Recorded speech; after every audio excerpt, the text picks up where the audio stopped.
Bonsoir à tous, ravi de vous retrouver à la une de votre Guyane Soir. Le secteur des ambulances sous tension, la demande est très forte en ce moment. Les gérants de sociétés peinent à trouver du personnel et les ambulances ne sont pas assez nombreuses pour répondre à la demande. La dengue circule sur le territoire. La ville de Kourou est particulièrement touchée. Un foyer épidémique a été identifié. Pour encourager le dépistage en cas de symptômes, l'ARS met en place le dispositif Labo sans ordre. Et puis pour finir, un nouveau centenaire en Guyane, Louis Lebeau. Il fait partie des premiers Réunionnais installés à la Carapa, Macoria. Il a contribué au développement de l'agriculture dans cette zone. Nous reviendrons sur son riche parcours. Des heures d'attente pour être transporté en ambulance, une situation devenue récurrente sur le territoire. En Guyane, près de 1500 patients sont emmenés chaque jour vers leur centre de soins en ambulance ou en véhicule léger avec parfois des conditions dégradées. Alexandra Silbert et Martial Grit ont cherché à comprendre l'origine de ce phénomène. Reportage. Peu avant midi, devant la plateforme de rééducation de l'hôpital Saint-Paul à Cayenne, ces patients attendent leur transport pour rentrer chez eux. Certains patients sont arrivés très tôt, pour certains depuis 7h30 du matin. Et parfois, malheureusement, par pénurie de transport, ils peuvent rester ici jusqu'à 13h, 13h30. La longueur de certains trajets est une des multiples causes de ce phénomène. Il est 5h30, Loïc Zigo vient de quitter Cacao en direction de Cayenne avec à son bord 2 patients dialysés. Il doit les déposer avant 7h et les récupérer 3 heures plus tard pour les raccompagner. On a très peu de patients à Cacao, mais on en a effectivement en commune isolée. On assure un service qui est nécessaire en fait. Donc il faut emmener ces personnes suivre leur protocole de soins en fait. Aujourd'hui, la circulation est fluide, mais ce n'est pas toujours le cas. Intempéries, embouteillages, accidents, un retard est vite arrivé. Maintenant, pour aller de Macoria à Cayenne, le matin, quand on prenait 15 minutes, maintenant il nous faut 1 heure. Donc c'est ça qu'il faut prendre aussi en considération. Et donc certains patients peuvent le comprendre et d'autres, effectivement, n'arrivent pas. Mais on n'est pas assez nombreux pour assurer la demande de manière globale, c'est sûr. Loïc Zigo gère 3 sociétés d'ambulance. Chaque jour, il transporte entre 90 et 150 patients. Un planning impressionnant et un nombre de véhicules encore insuffisant. En tout, la Guyane dispose de 24 compagnies d'ambulance et d'un peu moins de 200 véhicules de transport sanitaire. Leurs attributions sont réalisées par l'ARS mais ont été gelées pendant 20 ans. Les choses ont changé à partir de 2017. Depuis 3 ans, près de 39 véhicules de transport sanitaire ont été attribués à ces 24 compagnies d'ambulance. Il y a encore un delta de 10 ambulances à distribuer d'ici la fin de l'année 2023 pour avoir un nombre exact d'ambulances par rapport au nombre de patients potentiellement transportés sur la Guyane. Pour conduire ces véhicules, il faut des ambulanciers. Aujourd'hui, il en manque 200. Jusqu'à présent, la formation se faisait hors de Guyane. Il y a 2 écoles qui devraient se mettre en place d'ici la fin de l'année. Une école qui va ouvrir sur l'ouest guyanais qui permettra d'ici en septembre prendre en charge 40 futurs ambulanciers. Sur le littoral, ça serait en janvier 2024. Et concernant les patients vivant sur des pistes inaccessibles ou en habitat informel, une convention entre les pompiers et les ambulanciers devrait être signée en septembre pour se partager les trajets difficiles. Un dépistage de la dengue gratuit, sans ordonnance et accessible à tous. Depuis ce matin, 2 laboratoires de Kourou proposent ce dépistage alors que la dengue est de retour en Guyane, un dispositif expérimental porté par l'Agence régionale de santé et ses partenaires prévu jusqu'au 30 juin à Kourou. Le reportage de Laurent Marot et Abel Parnasse. Et si on combattait les épidémies avec un dépistage sans ordonnance médicale accessible à tous? C'est l'idée du dispositif expérimental lancé par l'Agence régionale de santé dans 2 laboratoires de Kourou pour dépister la dengue. Toute personne symptomatique ou personne qui serait exposée à un cas de dengue dans son entourage peut venir se faire tester dans 2 laboratoires, le laboratoire de Biosoleil et le laboratoire d'Eurofin, sans prescription médicale, c'est-à-dire sans passer par la case médecin. Et c'est un dispositif pris en charge, donc gratuit, qui ne nécessite pas d'être forcément affilié à la sécurité sociale. C'est ouvert à tous du 5 juin au 30 juin. Le candidat au dépistage doit répondre à un bref questionnaire, puis son sang est prélevé pour analyse avec un résultat le lendemain. Objectif, aller vite pour une meilleure prévention. On a envie de tester une détection plus rapide de cas, parce que parfois on a l'impression d'arriver un peu trop tard dans les investigations épidémiologiques et entomologiques. Donc ça nous permettra d'aller plus vite pour voir où est-ce que le virus circule et mettre en place des mesures préventives auprès de chaque foyer. Fin mai, on comptait 31 cas de dengue en Guyane depuis le 1er janvier, avec un foyer épidémique actif à Kourou. Sollicité par l'ARS il y a 10 jours, le directeur de ce laboratoire a adhéré tout de suite au dispositif. Sur la dengue spécifiquement, on sait qu'on a un foyer qui souvent part de Kourou et ça nous permet d'avoir avec ce dispositif un polaroid de l'épidémie où on a très rapidement l'état des patients qui sont malades de façon à pouvoir agir plus rapidement sur les foyers chez les patients, dans les rues et essayer de diminuer l'action de tous ces vecteurs. Le laboratoire sera remboursé à l'acte par la Sécurité sociale, partenaire de l'opération, avec Santé publique France, les biologistes, la mairie de Kourou et l'ARS. Si l'expérience est concluante, elle pourrait être généralisée à toute la Guyane et étendue à d'autres territoires d'outre-mer. Comment faire face au phénomène de violence que connaît Saint-Laurent-du-Maroni depuis plusieurs semaines? Une question largement abordée lors du Conseil local de sécurité et de prévention. Il s'est tenu ce matin à la mairie de Saint-Laurent-du-Maroni. Les élus locaux, le recteur, le procureur ainsi que les représentants du monde associatif étaient réunis. Plusieurs mesures doivent être prises. On écoute Sophie Charles, maire de Saint-Laurent, interrogée par Terence Moy et Ingrid Saucé-Ismin. Pour nous, il était important que les écoles scolaires qui sont je parle des écoles primaires bien sûr, qui sont dans ces secteurs un peu en tension, qu'elles puissent avoir une sortie décalée par rapport aux établissements du second degré, de manière à ce qu'on n'ait pas ce qu'on a vu l'autre jour, des tout petits qui assistent à des scènes extrêmement violentes au moment de la sortie des classes. Nous avons, cette présence policière qui sera renforcée puisque un certain nombre de policiers sont recrutés cette année, 4 arriveront en juillet, un en août et un en septembre, plus les ASVP que nous avons, nous en recrutement en plus. C'est aujourd'hui la journée internationale de l'environnement. Pour les scientifiques, il y a urgence car la biodiversité est menacée. Certaines associations appellent à un changement profond des sociétés et de notre mode de vie. Illustration à Kourou, Guillaume Couyouri vit dans le respect de l'environnement et prône une gestion durable de la nature. Le reportage de Véronique Nison et Frédéric Larzabal. Et la journée mondiale de l'environnement nous parle l'homme et la nature, parce qu'on fait partie intégrante de la nature et de l'environnement, et qu'on doit être plus ancré dans notre espace de vie. Son espace de vie, Guillaume Couyourou l'a trouvé près de Kourou, dans le village Kalinia de Kouwano. Depuis une trentaine d'années, parallèlement à sa vie de technicien au centre spatial, il y cultive son jardin. Un besoin de retrouver le contact avec la nature, l'essence même de son existence. C'est quand le matin, vous attendez, vous écoutez, vous êtes réveillé par les chants des oiseaux ou des animaux, vous dites, tiens, encore une vie pour moi de gagner. Donc, et quand vous vous occupez de ce que vous avez mis en terre, vous voyez, en remplacement d'autres arbres qu'on a peut-être abattus, c'est qui est normal, quoi. Mais, préalablement, on a demandé l'autorisation de faire quelque chose pour nos besoins, pour notre existence. Guillaume Couyourou met en pratique les savoirs amérindiens, la connaissance des plantes et de leur usage. Il veille, observe tout ce qui pousse sans ajout chimique et parle à cette nature. Chaque chose que vous voyez, les choses sont vivantes à une vie. Donc il y a un respect mutuel, vous voyez, un échange. On demande la permission de faire quelque chose. On échange, on dit voilà, je suis venu te chercher, de prendre pour mon bien-être. Et demain, je vais m'occuper de toi pour que tu me nourrisses davantage.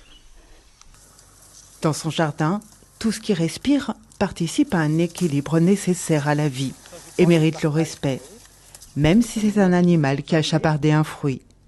Et un animal est passé, peut-être un taïra ou un opossum. Voilà. Bon, j'aurai un monstre de cachiru.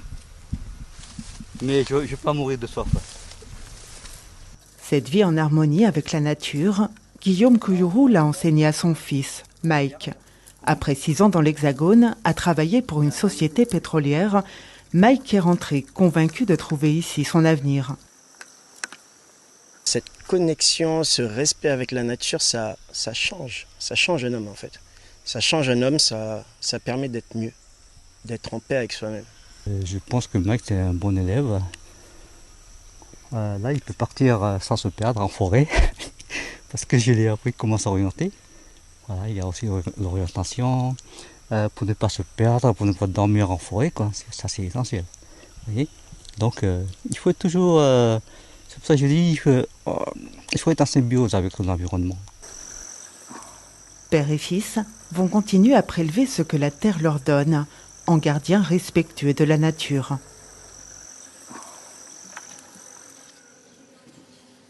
Et pour préserver l'environnement, la sensibilisation est importante, notamment auprès du jeune public. Ce matin, la CACL récompensait 14 écoles participantes au challenge Zéro déchet.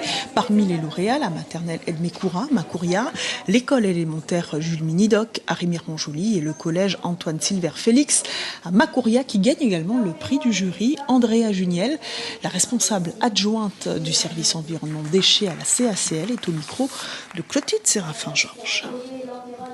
Très beau projet sur les serviettes jetables en fait, qui sont généralement utilisées. Donc là, ils ont créé des serviettes lavables, hygiéniques, donc pour les jeunes filles de l'établissement qui n'ont pas les moyens de s'en procurer. Donc effectivement, ça allie la problématique environnementale avec un problème social également et de bien-être. Ce challenge rentre dans le programme pédagogique de sensibilisation à l'environnement et on voit bien avec les années qu'il y a de plus en plus d'enseignants qui participent, de plus en plus d'élèves impliqués, de plus en plus d'intérêt en fait pour ce type de cause.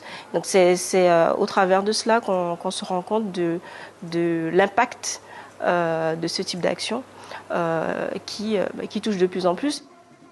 Et la Guyane, véritable refuge pour plusieurs centaines d'espèces longtemps épargnées.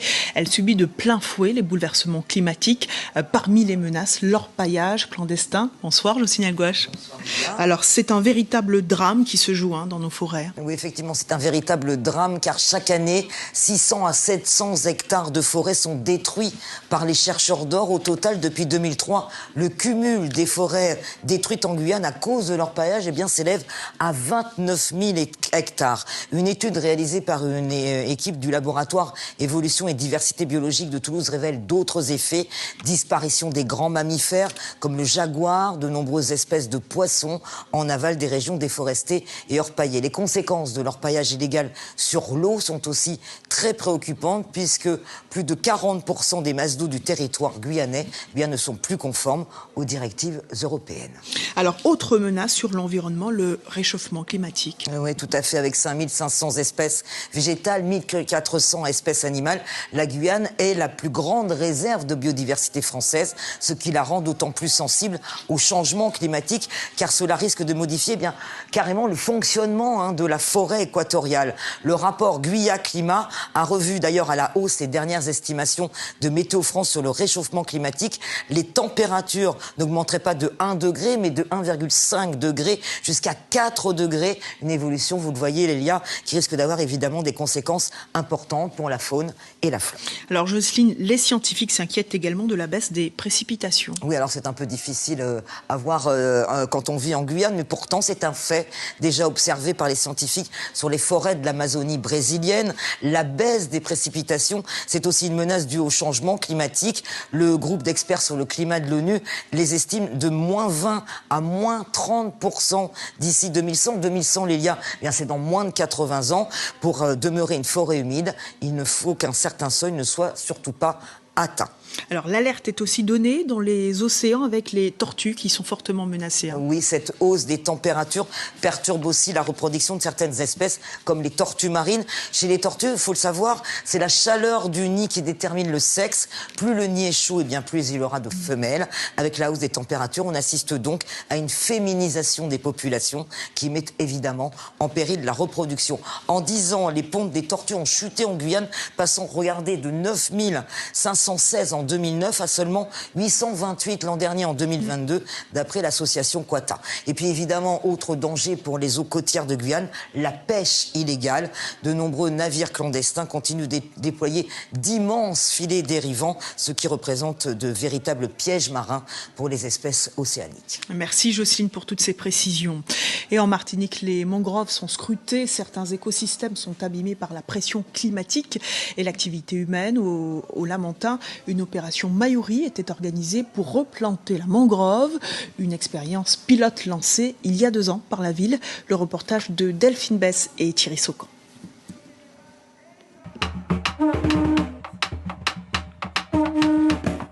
Nous sommes dans l'arrière-mangrove de la Lézarde au Lamentin. Ici, grands mangles et palétuviers régressent inexorablement, étouffés par les ruissellements d'eau douce qui dévalent de la zone industrielle. Sur le littoral de la commune, un recul de 15 hectares est observé depuis 10 ans. Les herbes hautes prennent le dessus. Alors, pour commencer, on est sur un site d'expérimentation où on teste différents protocoles. On essaie de planter de différentes façons, de façon à ce qu'on puisse aider la mangrove, l'accompagner à se réapproprier cette zone. Et donc on vient implanter différentes essences. Chaque mois, en effet, la ville vient ici replanter des palétuviers. Aujourd'hui, 80 arbustes seront mis en terre. Ces protections en bambou ont été imaginées tout spécialement pour l'opération. La problématique qu'on rencontre sur le site, c'est la présence de mauvaises herbes en fait, qui poussent jusqu'à 2 mètres de haut. L'idée de cette pièce, c'est de pouvoir protéger le palétuvier pendant sa pousse. Et cette pièce ici, c'est pour permettre aux racines de se développer sans problème. L'invitation au public à participer permet d'expliquer les enjeux. Si pas de mangrove, je n'ai pas qu'à penser que c'est des poissons. Moi, je n'ai pas connaître palétuvier, puisque nous ne vivons que la campagne et fonctionnaires nous pas de mangrove. Donc, c'est un bagage qui est bien red pour connaître là où on peut connaître lui, mais là on va l'andi et puis on va montrer aussi qui ça, et bien on va fier d'y connaître, puis boire. Les mangroves martiniquaises sont en train de disparaître et je crois important de les repeupler, de les redynamiser, de les replanter pour donner à la mangrove sa juste place en Martinique. En première ligne avant les palétuviers, ces mangles médailles plantés l'an dernier se portent bien. Leurs racines seront chargées d'éponger l'excès d'eau douce qui menace les jeunes plants. Dans le contexte du changement climatique aujourd'hui, on sait qu'il y a une élévation des eaux, en fait, des eaux de la mer sur les terres. Et le problème des mangroves, c'est qu'elles sont prises entre deux, c'est-à-dire que l'aménagement en arrière qui les grignote et la montée des eaux en front de mer. Et le fait de pouvoir renaturer l'espace à l'arrière va donner la possibilité à la mangrove, quand l'eau salée reviendra, de pouvoir se réétendre en arrière mangrove. À quelques pas, voici les palétuviers dans toute leur majesté, avec l'écosystème qui vit à leurs pieds. Animaux, insectes. Si l'expérience réussit, il faudra bien 10 ans pour reproduire ce paysage. Au Lamentin, plus de 720 hectares de mangroves sont à protéger.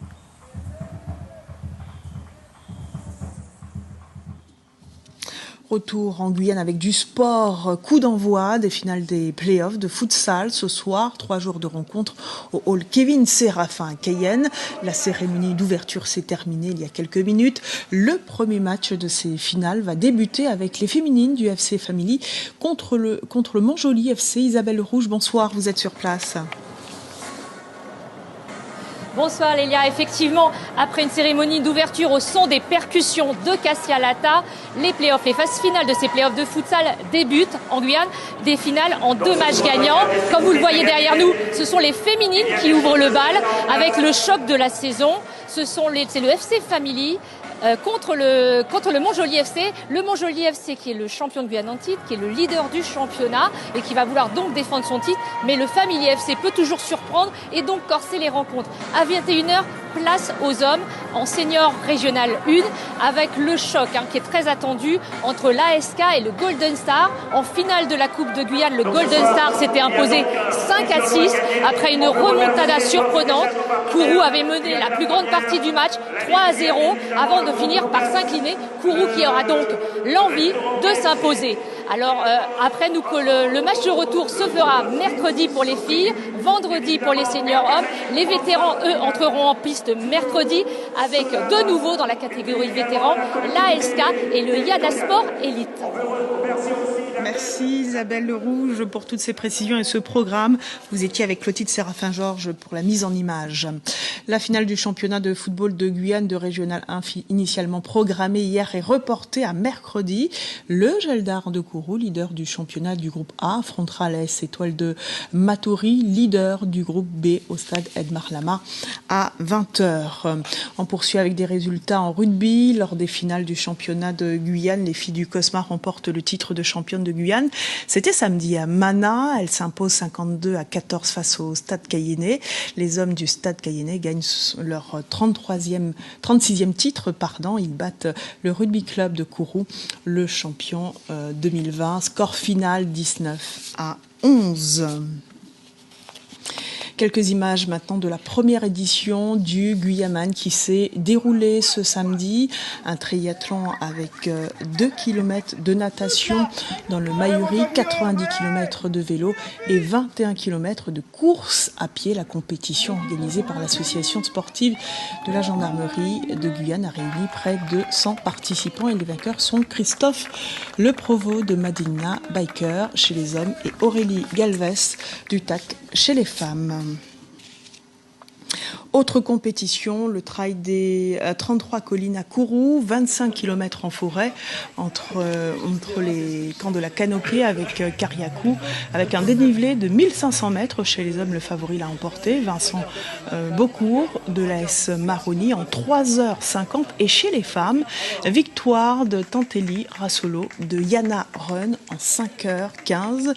Une trentaine de coureurs ont participé à cette épreuve. Patrick Oyo, président de l'association Jungle Adventure, est au micro de Nickerson Perdius. On a mis 1 an pour réaliser ce Léon et on a essayé justement d'éviter les plus grands sommets qu'il y a sur ce parcours, sauf sur la fin, sur la partie qui arrive sur Kariakou, là on a essayé de retrouver vraiment les plus grands sommets. C'est pour ça que la fin du parcours est assez difficile. Sur notre site internet, nous revenons sur la filière théâtre, une discipline d'avenir en Guyane. L'enseignement théâtral est de plus en plus prisé chez nous. Près de 80 personnes ont suivi des cours cette année au département théâtre du Conservatoire de musique, de danse et de théâtre de Guyane. Un article de Catherine Lama. Il est arrivé en 1977 et depuis, la Guyane est devenue sa terre d'accueil. Louis Lebeau a fêté aujourd'hui ses 100 ans. Cet agriculteur a été l'un des premiers réunionnais à s'être installé à la Carapa, à Makouria, sans eau ni électricité. À l'époque, tout était à faire. Une vie trépidante racontée par Serge Massot et Franck Fernandez. Il a été ouvrier agricole sur l'île de la Réunion, puis à Madagascar, avant que les événements politiques le poussent à partir. Alors la France lui propose de s'installer en Guyane dans les mêmes conditions qu'à Madagascar. Louis Lebeau accepte, comme dans un rêve. Il était là comme la terre promise. Le miel et la terre, l'or il coule. Elle avait de l'or aussi, vraiment. Et de miel aussi. Et de miel aussi. Mais à l'époque, Makouria se résume à une église, une gendarmerie et des moustiques. Tout reste à faire. Son fils, 14 ans en 1977, se souvient. En fait, on n'avait pas d'eau, pas d'électricité, pas de toilette. Il fallait se débrouiller, quoi. Et donc, c'était compliqué. C'était surtout difficile pour ma mère parce qu'elle ne s'attendait vraiment pas à ça. Elle a eu 8 enfants. Et donc, il y en avait 4 qui étaient en bas âge, qui étaient donc revenus dans moi. Et donc, c'était compliqué pour elle, quoi, de gérer tout ça. Louis Lebeau se met à la tâche, son exploitation grandit. Il y avait beaucoup de travail, oui. Il y avait les bœufs, les porcs. Et c'est grâce à lui notamment que Makouria a obtenu son surnom de grenier de la Guyane. Avant leur arrivée, c'était la forêt. Ils ont tout fait. Comme vous voyez, la route qui vous a permis donc d'arriver jusqu'ici, c'est eux qui l'ont réalisé. Avec le Bubidome, avec le plan vert, tout ça, ça a permis donc de développer la Carapa parce qu'il y avait véritablement un potentiel agricole sur ce territoire. Louis Lebeau, un modèle de courage et de persévérance pour ses enfants et petits-enfants. En fait, lui, de rien. Il a quitté l'école à l'âge de 14 ans, sans diplôme. Il était simple ouvrier agricole. Il est revenu ici, il s'est endetté. Il a pu léguer à ses enfants de la terre. Donc pour lui, c'est du bonheur, quoi. Un gros gâteau et un confortable fauteuil bien mérité pour entamer sa 100e année. Et encore joyeux anniversaire à Louis Lebeau pour ses 100 ans. Voilà, c'est la fin de cette édition. Merci de l'avoir suivi. Retour de l'info en radio dès 5h. L'info est aussi en continu sur notre site internet. Belle soirée à vous et à demain. L'info continue sur les réseaux sociaux et sur notre site internet lapremière.fr. L'information continue sur notre site guyane.lapremière.fr. Scannez ou flashez le QR code pour suivre toute l'actualité de la Guyane.